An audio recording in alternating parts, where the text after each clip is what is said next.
우선 인스타그램에서도 보셨겠지만 저는 이런 사람인데 지금은 크게 중요하지 않으니까 그냥 휙 넘기도록 하겠습니다. 제가 하고 있는 워크스테이션은 시카라는 국제대 소속 사회혁신 경영학회인데요. 저희는 기술적 혁신, 경제적 가치, 그리고 사회적 임팩트라는 세 가지의 키워드를 기반으로 매 학기마다 프로젝트를 진행하고 있습니다. 상반기에는 스타트업 인큐베이션 프로젝트를 진행하고 하반기에는 사회적 기업을 대상으로 한 프로보노 컨설팅을 진행합니다. 그래서 보시는 거는 저희 시카 상반기 프로젝트의 기획안 이라고 이해를 하시면 되는데요. 보시면은 저희의 이제 목적과 배경과 그리고 프로젝트의 최종 목표가 나와 있습니다.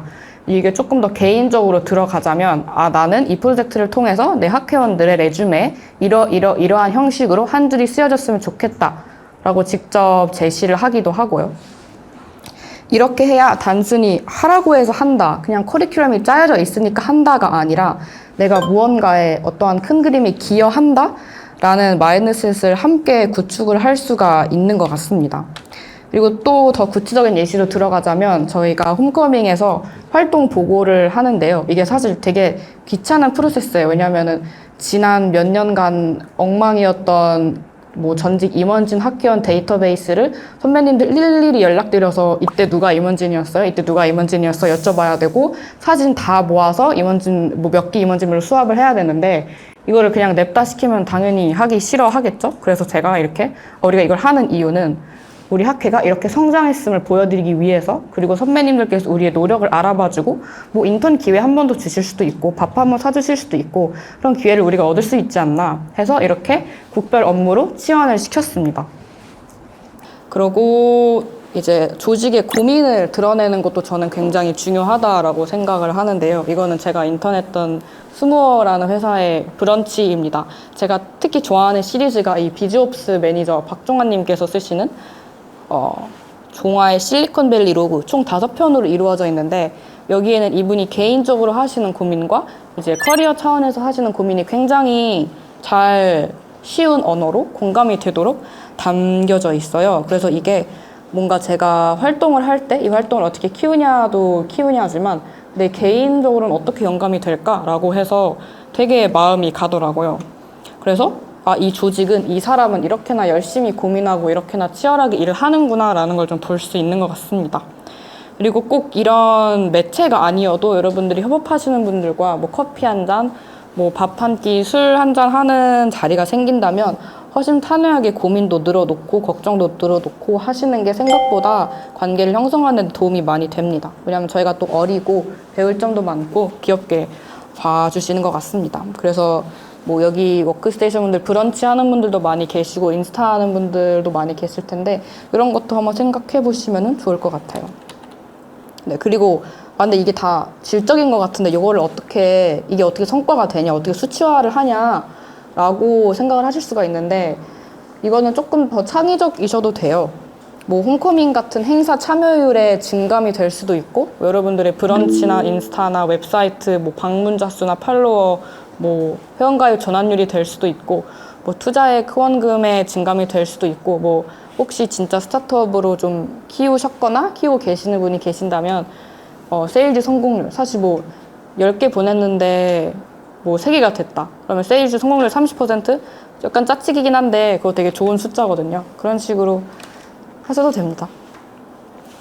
그리고 마지막으로 말씀드리고 싶은 것은 이 모든 게 결국에 인간관계라는 말인데요. 이해관계자 관리라고 되게 테크니컬한 용어로 설명을 했지만 그렇다고 해서 여러분들이 모든 협업이나 프로젝트를 그렇게 이익에 따라서 손해에 따라서 생각을 하실 필요는 없다라고 말씀을 드리고 싶습니다.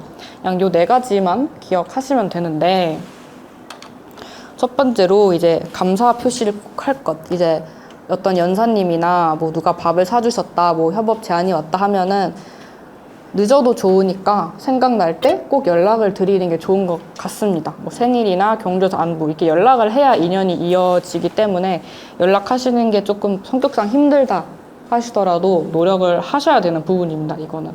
그리고 이제 알아가기, 이 관심사 공유, 스몰토크, 신뢰와 호감이라고 써놨는데 아까 말씀드렸듯이 같이 시간을 보내면서 개인적인 관심사로 대화하면은 비즈니스도 잘 될 수밖에 없겠죠. 그래서 뭐 예를 들어서 술을 알면 비즈니스가 쉽다는 얘기가 있고, 실제로 비즈니스를 위한, 교양을 위한 술에 대한 책, 혹은 차에 대한 책도 굉장히 많아요.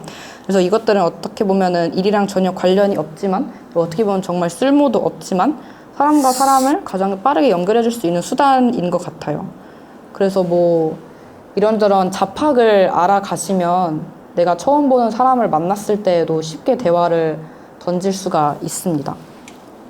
그리고 그 다음은 이제 의지하기인데요. 저희 아까 보여드린 스모어 비즈옵스 매니저 박종환님께서 저한테 해주신 말인데, 스탠포드 MBA에서 가장 처음 배우는 게 생판 초면인 사람한테 나의 가장 깊은 이야기를 하는 것이라고 말씀을 해주시더라고요. 근데 저는 되게 내향적인 사람이라 그 말을 딱 들었을 때, 아니 내가 모르는 사람한테 대체 왜?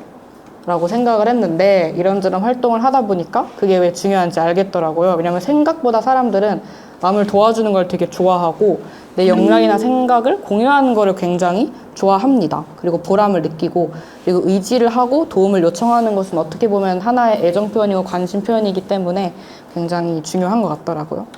그리고 마지막으로 학생 신분을 꼭 이용해 주셨으면 좋겠습니다. 이거는 특히 뭐 초기 스타트업이나 그런 데서도 많이 쓰는 방법인 것 같은데, 학생 신분의 가장 큰 이점이 요 세 가지: 실수해도 괜찮고, 실패해도 괜찮고, 무모해도 괜찮다. 어리니까 귀엽고 그냥 잘 봐주더라고요. 그래서 뭐 여러분들이 혹시나 지금의 성과에 대해서 만족스럽지 않더라도 다른 사람이 보기에는 다들 대단한 사람이에요. 그래서 그 과정 자체에 박수를 쳐줄 협업기관이나 어른분들이 분명히 계신다고 생각을 하고, 만약에 실패를 하더라도 아직 시간 많으니까 또 하면 되죠. 저도 항상 뭐 프로젝트, 아까 말씀드린 프로젝트 수주 처음 시작할 때 접을까 말까 생각을 정말 많이 했지만, 그래도 해야지 하다 보니까 잘 돼 있더라고요. 그래서 여러분들도 그럴 거라고 생각을 합니다.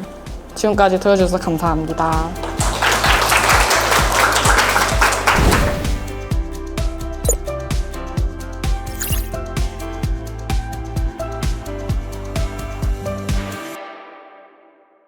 오늘 저는 이제 조직 인적 자원 관리, 리더 팔로워의 접합, 뭐 이런 제목으로 가지고 왔는데, 저는 인문학을 공부하는 사람이에요.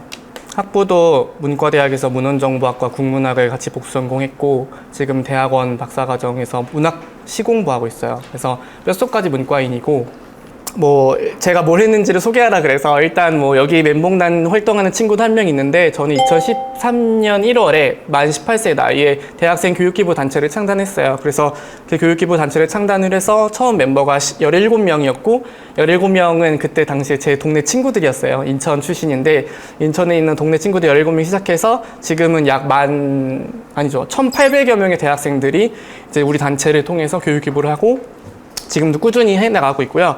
처음에 이제 활용을 하는데, 운영을 하는데 이제 친구들이 되게 힘든 거예요. 다 각자의 이익도 다르고, 이해관계도 다르고, 욕망도 다르고, 본인들이 얻고 싶어 하는 거 달라요. 근데 처음에 저는 가치 중심이었기 때문에 조직을 운영하는데 교육기부 단체는 봉사, 그다음에 헌신 이런 게 가치관이 제 1순위였는데, 친구들의 입장은 다른 거예요. 나는 그냥 일상생활 하면서 그냥 봉사 한번 해보고 싶어. 나는 봉사 동아리에서 좋은 인맥을 만들고 싶어. 착한 사람들. 뭐, 아니면 나는 보상 심리가 있는 친구들이 있는 거예요. 내가 서울대에 들어왔는데 누가 나한테 박수 쳐주고 내가 서울대 왔다는 거 인정해주면 좋겠는데, 그게 가장 만만한 게 학생들이거든요. 그러니까 막 좋은 대학 들어온 친구들이 고등학교 가가지고 나 서울대 갔어 이러면서 나도 여러분 같은 어려운 시기를 겪었는데, 이러고서 박수 받는 거에 보상 심리를 받는 사람도 있어요. 근데 저는 속으로는 그치. 우리의 본질에 저런 사람들은 맞지 않지라고 생각하지만, 내가 그들의 욕망까지를 포용할 수 없으면 조직의 리더가 될 수 없겠다고 생각을 한 거예요. 무조건 내가 싫어하고 나랑 같이 안 맞는 사람들을 쳐내는 건 거의 유토피아를 만들겠다는 거지, 이 현실에서 이 현실을 나가겠다는 목표랑 너무 이질적인 거예요. 그래서 그런 사람도 받아들이고, 그리고 그러니까 이렇게 최대한 나랑 이질적인 사람들을 포용하는 능력을 계속 저 스스로 개발하면서 사람들의 욕망을 계속 보았던 것 같아요. 봉사 시간을 받고 싶은 사람들은 어떤 경우에 받고 싶어 하는지, 이걸 어디다 쓰고 싶어 하는지 사람들 개별적으로 이렇게 상담을 하고 만나고 관찰을 하면서 저 사람이 이 조직에 와서 도대체 뭘 하고 싶은지를 생각을 한 다음에 그거를 부서로 만들었어요. 부서로 만들고 조직을 만들고 그 문화를 만들어서, 만약에 내가 그치 여기 와서 봉사 시간을 받으려는 사람들을 내가 상대하는 거 짜증나지. 근데 그런 현실적인 계산이 판단이 잘 되고 그걸 좋아하는 친구들한테 그 리더의 자리를 주고 팀장의 자리를 주고 그런 거 관리하게 해주고 이런 식으로 처음 조직 운영을 했기 때문에 그 다음 연도부터 100명, 200명씩 사람들이 늘어날 수 있었고 그 사람이 많이 늘어나기 때문에 그 중에서도 나랑 뜻을 같이 하는 사람들이 비례적으로 늘어나서 결론적으로는 나의 가치관에 맞는 사람들이 계속 모이게 됐던 것 같아요. 그래서 교육단체든 조직이든 내가 추구하는 것과 맞는 사람만 이렇게 볼 게 아니라 타자의 입장에서 생각하는 그런 능력을 전 되게 중요시 생각했고 나랑 다른 것들을 배제하는 능력이 아니라 계속해서 포용하고 그 안에서 갈등 걸고 태클 거는 것을 계속 맞닥뜨리면서 이 사회의 욕망이 어떻게 흘러가는지를 관찰했던 것 같아요. 우리가 가진 이 바운더리 안에서 계속 생각하려고 하면 안 된다. 근데 타인의 욕망을 읽으려면 나의 전공, 나의 바운더리, 나의 생활 습관과는 굉장히 다른 것이 맞다고 생각하는 그 태도가 있어야 되거든요.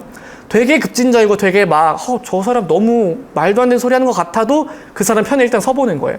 쟤 왜 저런 얘기 할까? 쟤는 왜 저런 얘기가 정당하다고 생각하지? 그러니까 예를 들면 우리가 젠더 갈등 이슈 있을 때도 서로 싸우기만 하잖아요. 그때 이게 안 되는 거죠. 타인의 입장에서 쟤는 왜 이런 얘기를 하지? 왜 저 사람들은 이런 반응을 보이는 거지? 라고 했을 때 이런 것들을 저는 계속해서 어떤 편에 서는 게 아니라 이 양측의 모든 욕망을 계속 구조적으로 보려고 했던 게 굉장히 조직 운영에 큰 도움이 됐고 했던 것 같아요. 그래서 저는 저를 굉장히 많이 할애했어요. 그래서 리더가 만약 여러분들 여기 리더가 계시다면 리더가 자기 시간을 할애하고 자기 시간을 포기하는 것을 아까워한다? 저는 그 조직은 성장할 수 없다고 생각하는 좀 약간 현실적인 입장이에요. 그래서 내 거 다 잘 챙겨. 나 연애도 하고 막 놀러도 가고 학점도 다 A뿔 받고 이러는데 이 조직이 성장한다? 저는 그건 불가능하다고 생각해요. 하물며 저는 진짜 체력을 다 갈갔거든요. 그래서 그때 제 별명이 팬더였어요. 다크서클 막 이렇게 나와가지고 진짜 사람들이 맨날 학교에 오면 너 어디 아파 보인다 라고 얘기할 정도로 했는데 초반에 그렇게 초석을 나를 다 갈아 넣어서 만들어 놓으면 그때부터는 어떻게든 잘 굴러가는 시스템이 나와요. 그래서 그 초반에 정말 괴롭고 힘든 시기를 체력이든 능력이든 돈이든 시간이든 다 갉아 넣어야 된다라는 건 전 현실적으로 제 경험은 그랬어요. 그래서 어떤 것이든 저의 자아를 이렇게 상대적으로 포기해가고 그 상황이나 그 장소에 맞추어서 이 자아가 가진 특수성을 계속해서 고려했던 것 같아요. 그래서 단체를 운영할 때 친구들을 항상 어떻게 하면 내가 주인공으로 만들어줄 수 있을까 되게 고민했던 것 같아요. 그러니까 제 능력이 잘난 거 알겠어. 나 공부 잘했고 나 상 많이 받았고 다 똑똑하고 그냥 저는 제 자존감이 높아서 이거를 굳이 말하지 않아도 돼서 그냥 친구들이 어떻게 하면 내 친구가 주인공이 될 수 있고 나를 믿어준 사람이 어떻게 무대 위에 한 번 더 섰으면 좋겠고 저는 이걸 되게 끊임없이 노력을 해서 그거를 만들려고 노력했던 것 같아요. 그래서 막 누군가는 윤종환 님이 나서서 해주세요 라고 할 때 아니요 저보다 좋은 친구가 있습니다 라고 소개하고 그 친구를 사실은 그렇지 않을 수도 있거든요. 별로 그렇게 대단하지 않은 친구인데 그렇게 소개를 해. 그리고 친구한테 가서 얘기하는 거예요. 야 나 그렇게 말해버렸어. 너 그런 사람 돼야 돼. 그러니까 너가 준비 열심히 해서 거기 발표 자리에 나가서 훌륭한 사람 되면 되지. 그럼 넌 훌륭한 사람이야. 그냥 이렇게 해서 저는 친구들이 더 대단할 수 있는 기회를 계속 만들어주려고 했고 제가 어떤 중요한 역할을 할 때만 리더로서 뭔가 책임을 져야 되잖아요. 리더는 책임을 지고 이 욕먹은 것도 다 욕먹는 사람이니까 그럴 때는 더 나서서 나 대단한 사람인데 어디 한번 욕해봐. 이렇게 커버할 때는 커버하고 친구들을 소개해줄 땐 소개해주는 걸 굉장히 중요하게 여겼어요. 왜냐면 그게 친구들이 나를 믿어주는 것이면서 동시에 그들이 이 조직에 성장하고 싶은 욕망이 같이 있는 거니까 그것들을 굉장히 잘 고민했던 것 같고 어떨 때는 제가 이제 리더가 아니라 팔로워로 들어가서 그 리더를 어떻게 하면 내가 진짜 굉장히 멋있는 리더로 만들어줄까 고민했어요. 진짜 전폭적으로 밀어주고 내가 가진 능력 다 걔한테 쏟아 부어주고 그 다음에 다른 데 나가서 우리 리더 되게 잘난 사람이더라고. 내가 인정받는 거 포기하고 그래서 그 리더를 정말 좋은 사람으로 만들어줬더니 그 리더가 나에게 제가 더 잘할 수 있는 기회를 만들어주기도 해요. 그래서 이런 상호소통이 있으려면 가끔은 내 걸 포기해야 되고 내 몸을 갈아 넣어야 되고 내가 지금 딱 상 받을 수 있고 뭐 인정받을 수 있는 거 내려놓는 방법도 저는 필요하다고 생각하는 입장입니다. 그래서 이제 제목이 리더와 팔로워의 접합이었던 게 어느 곳에 가면은 나는 리더겠지만 어느 곳에 가면 내가 팔로워예요. 그래서 이 상황이 상대적으로 바뀜에 따라서 나의 위치가 얼마든지 가변적일 수 있고 나의 능력이나 내 쓸모가 굉장히 쓸모짝에도 없을 수도 있지만 굉장히 능력이 빛을 발할 때도 있다는 거를 계속해서 이 스펙트럼을 넓혀서 활동하는 게 조직 운영에도 도움이 되고 상대방의 마음을 움직여서 조직을 발전시키는 데 도움이 됐다는 게 제 경험이었어요. 지금도 사실 그걸 많이 잘 활용을 해요. 그래서 어떤 기여를 할 수 있고 어떤 사람을 내가 더 주인공으로 만들어줄 수 있는가 이런 것들. 그러니까 이런 얘기가 있어요. 누구지? DP에 나왔던 몰라요. 그 배우 아내분이 영화 감독이거든요. 근데 그 영화 감독이 이런 얘기를 했는데 제가 항상 고등학교 때 그 마인드였거든요. 버스를 탔는데 어느 날 버스에서 어떤 승객이 되게 막 시끄럽게 혼자 중얼중얼 거리더래요. 막 중얼중얼 거리다가 막 혼자 짜증도 내고 막 그러다 울더래요. 그래서 되게 남들이 보기에는 이상하고 막 시끄럽고 피해주는 사람인데 그 사람을 어떤 한 영화의 주인공이라고 봤을 때 내가 그 사람한테 내러티브를 입혀주면, 그러니까 스토리를 입혀주면 그 사람이 가지고 있는 이 속마음을 통해서 그 사람을 다르게 볼 수 있다는 거예요. 그래서 내가 그 사람을 주인공으로 만들어주면 되게 사회에 문란하고 또는 뭐 질서에 반항하고 여기에 어울리지 못하는 사람마저도 아름답게 보인다는 거예요. 그래서 그런 게 예술이자 문학이 가지고 있는 하나의 방법이거든요. 우리 사회에 소외되고 무시당하고 우리가 막 관심 가지지 않는 무언가를 어떻게 하면 주인공으로 만들 수 있을까를 고민하거든요, 예술은. 그래서 이런 것처럼 제가 가진 이런 인문학과 예술적 성향이 조직 운영하는 데도 굉장히 도움이 됐다라는 것을 이야기를 드리고 저는 여기까지입니다. 고맙습니다.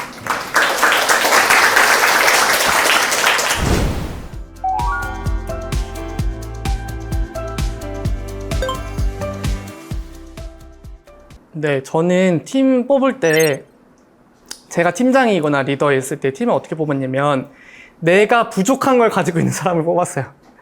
그러면 나도 모르게 계속 내가 부족한 게 이 사람한테 있으면 친해지고 싶거든요. 저도 무의식적인 거잖아요. 그래서 내가 부족한 걸 이 친구가 가지고 있으면 내가 배우고 싶고, 그러면 나도 모르게 난 리더지만, 그러니까 리더십을 발휘하긴 하지만 평상시에서는 내가 얘를 더 리더처럼 스스로가 여길 때가 있어요. 얘 이거 되게 잘하는데 난 이거 없지. 이러면서 팀원들을 뽑을 때 능력이 깔렸지, 솔직히 말하면. 저는 그렇게 생각해요. 능력이 대단한 사람 솔직히 많다고 생각해요. 뭐 연세대 풀만이 아니라 어딜 가도. 그러니까 저는 내 조직이니까 내가 없는 거 또는 이 팀에서 절대적으로 부족한 가치를 가지고 있는 사람 뽑지, 어떤 스킬이 굉장히 뭐 상 많이 받고 뭐 이런 경험이 많은 친구들은 필요하지 않다고 저는 솔직히 얘기를 해서 다양성을 계속 확보하고 서로가 그 다양성에서 결핍을 메워가는 방식으로 전 팀원을 모집했던 것 같아요. 그래서 그런 것 같습니다. 저 개인적인 그거였어요. 그러면은 프레임워크를 줘야죠, 리더가. 그건 어쩔 수 없는 것 같아요. 저도 사실 사람마다 회의록 쓰는 방식 다 다르고 생각하는 방식 다 다른데 저는 그거를 강요하는 거를 저 스스로도 좋아하지 않거든요. 저는 제 방식을 되게 좋아하는 사람이라서. 그렇지만 너무 정리가 안 되기 때문에 제가 회의록 양식도 이렇게 강요를 했고, 그리고 저는 또 어떻게 했냐면 보통 리더는 가장 시간을 많이 쏟고 어떻게 보면 가장 덤탱이를 많이 쓰잖아요. 그거를 방지하고 싶어서 회의록을 쓸 때 팀이 5명이면 리더를 빼고 4명이서 돌아가면서. 근데 이제 이거를 회장단이 직접 지명을 했어요. 1주 차이는 얘가, 1주 차이는 누구가, 이런 식으로. 그렇게 프레임워크를 강제로 주면은 어쩔 수 없이 하게 됩니다. 저희 같은 이제 사회 초년생한테 대뜸 성과를 내라고 하는 건 되게 옳지 않다라고 하더라고요. 배워야 되는 단계라고. 그래서 여러분들의 워크스테이션에 들어온 이 팀원도 사실은 배워야 되는 단계였던 거고, 그걸 가르쳐야 되는 사람들은 그 리더인 여러분들인 거죠. 그래서 저희는 뭐 학회들은 다 보통 교육 세션도 있고 초기 과제도 있거든요. 그래서 아까 말씀드린 것처럼 그 프레임워크를 강요하는 게 단순히 해야 돼서 한다라기보다는 좀 어떻게 보면 되게 당연한 수순인 것 같아요. 모든 사람이 여러분처럼 처음부터 뛰어나지 않으니까.